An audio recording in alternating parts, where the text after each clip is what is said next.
Ayan, good morning guys. Magbibigay lang ako ng update dito sa amin sa Manito Albay ng Bagyong Amang. So ito ngayon, kagabi pa to, walang tigilang ulan. Malakas yung hangin, walang tigilang ulan. Ayun. Bali, suspended na dito yung klase na kahapon pa. Kasi malakas yung hangin tsaka ulan. Ayan. Ayan o.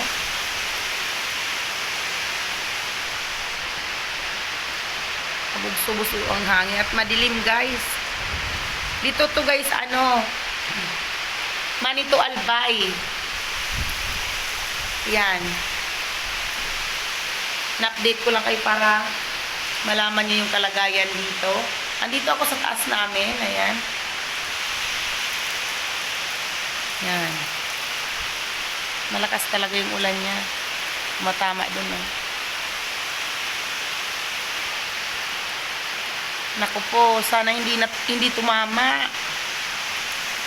Sana sa dagat na lang tumama kasi kawawa na naman yung mga tao kasi pag binabagyo dito nawawala ng kita yung mga tao, walang kopra, ayan. Grabe.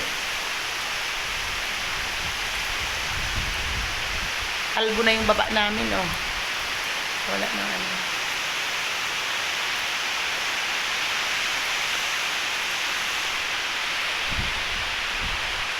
Ayan.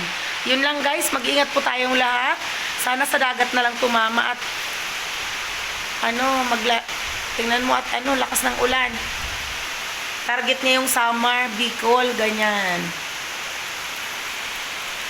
Kasi may phobia na ako sa sa Bagyo